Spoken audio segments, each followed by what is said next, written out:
आज की इस वीडियो में हम पढ़ेंगे एओलियन जियोमॉर्फोलॉजी। पवन वातावरण एक परिचय। Wind environments introduction.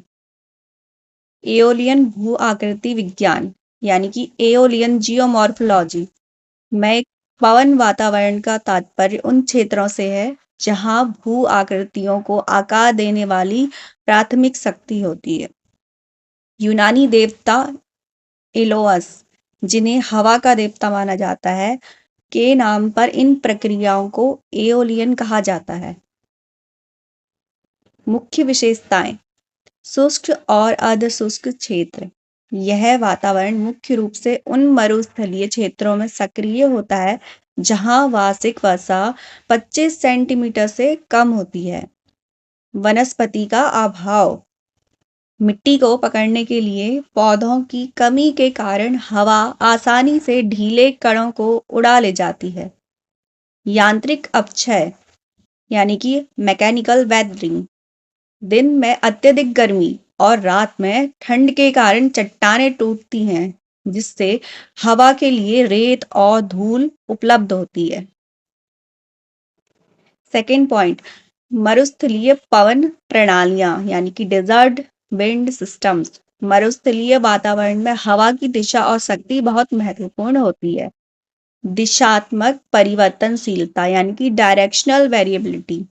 हवा अक्सर अपनी दिशा बदलती रहती है, जिससे टीलों के आकार में बदलाव आता है। परिणामी बहाव क्षमता यानी कि रिजल्टेंट ड्रिफ्ट पोटेंशियल RDP। यह एक गणितीय गणना है जो बताती है कि एक निश्चित अवधि में हवा ने कुल कितनी रेत को किस दिशा में विस्थापित किया है। थर्ड पॉइंट, एओलियन भू आकृति विज्ञान का कार्यक्षेत्र यानी कि स्कोप। इसका अध्ययन केवल पृथ्वी तक सीमित नहीं है। मार्स और शुक्र जैसे अन्य ग्रहों पर भी वातावरण पाया जाता है। इसके कार्यक्षेत्र में मुख्य रूप से 3 प्रक्रियाएं शामिल हैं: अपरदन, परिवहन और निक्षेपण।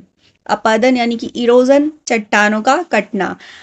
परिवहन यानी कि ट्रांसपोर्टेशन, रेत और धूल एक स्थान से दूसरे स्थान जाना।